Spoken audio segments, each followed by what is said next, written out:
Karena crude kita itu tidak impor BBM itu dari Middle East.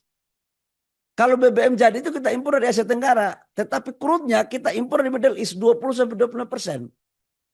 Sebelum perang terjadi, saya ikut rombongan Bapak Presiden untuk Turki, Amerika, Jepang, ke Timur Tengah. Kami sudah punya feeling waktu itu. Segera kita melakukan diversifikasi. Dan saya ambil dari Angola, kemudian dari beberapa negara di Afrika untuk menutupi kebutuhan 20-20% crude kita dari Middle East. Makanya begitu terjadi ketegangan geopolitik di sana, kita nggak ada persoalan tentang crude. Sampai kemarin kita melakukan tanda tangan dengan Rusia, Amerika.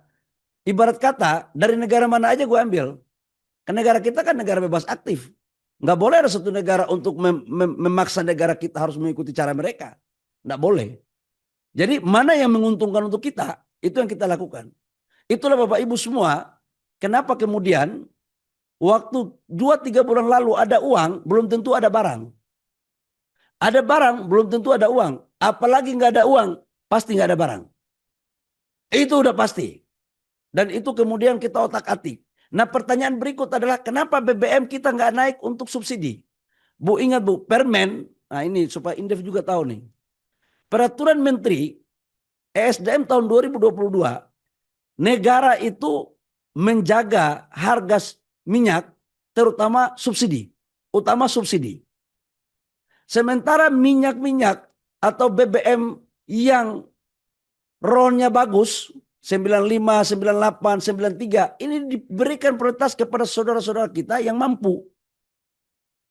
Nah, idealnya kita jaga semua, tapi kalau kondisinya memang harus ada prioritas, ya saya sebagai mantan orang miskin, saya akan bela saudara-saudara saya yang senasib dengan saya di saat dulu.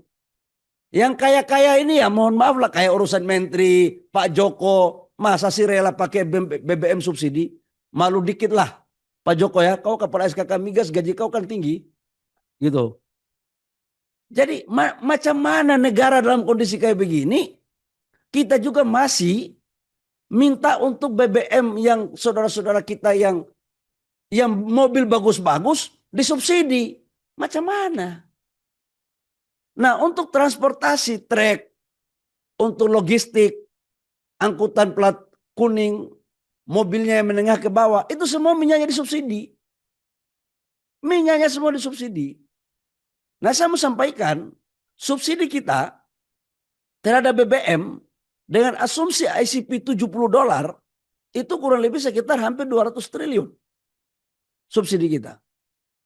Nah pertanyaan berikut adalah saya selalu dikatakan oleh para pakar, saya anggap Indef ini orang pakar semua.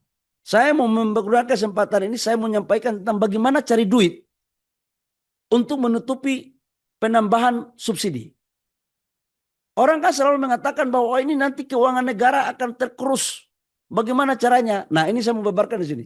Bapak Ibu semua, total subsidi kita ICP $70 itu kurang lebih sekitar 200 triliun.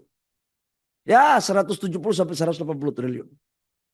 Sekarang dengan asumsi ICP $70, pendapatan negara kita 10,8 miliar US dollar. Ada nggak slide-nya? Nah, pangkat kau turun lagi nih.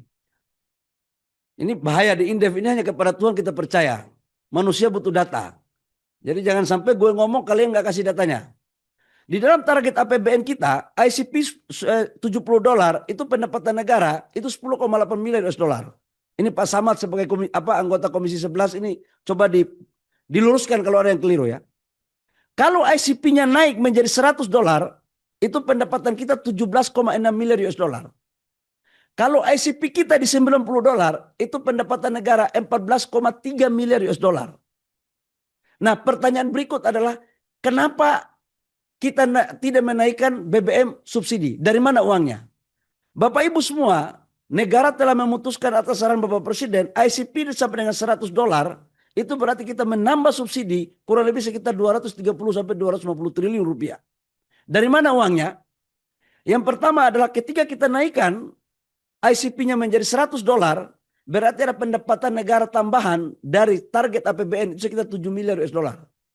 Kalau 7 miliar US dollar kali 17.500, itu berarti sekitar 120 sampai 125 triliun.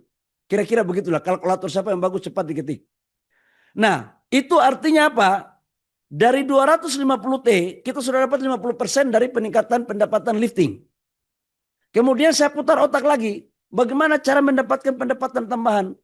Kita naikkan beberapa royalti daripada tambang. Kita naikkan royalti nikel, kita naikkan royalti batu bara dengan beberapa sektor lain. Itu kita bisa dapat uang sekitar 30 sampai 35 triliun. Jadi artinya sekitar 160 triliun rupiah dari total asumsi kenaikan daripada subsidi kita yang kurang lebih sekitar 230 sampai 250 itu sudah dapat dari sektor SDM. Sisanya baru dilakukan efisiensi. Ini sebenarnya kuncinya. Jadi saya nggak setuju kalau dikatakan bahwa kenaikan menahan harga subsidi BBM itu adalah membebani uang negara. Betul. Tapi bawah hati kita di mana sih? Saya waktu awal-awal kan banyak tokoh-tokoh senior saya dari Golkar juga meminta naikkan BBM, naikkan BBM. Dalam hati aku ini abang-abang gimana sih? Ini nggak pernah miskin kali ini. Kalau aku kan lahirnya dari busung lapar soalnya. Jadi seperti ini yang menurut saya suatu perdebatan-perdebatan yang penting untuk kita memberikan informasi yang up to date dan terukur.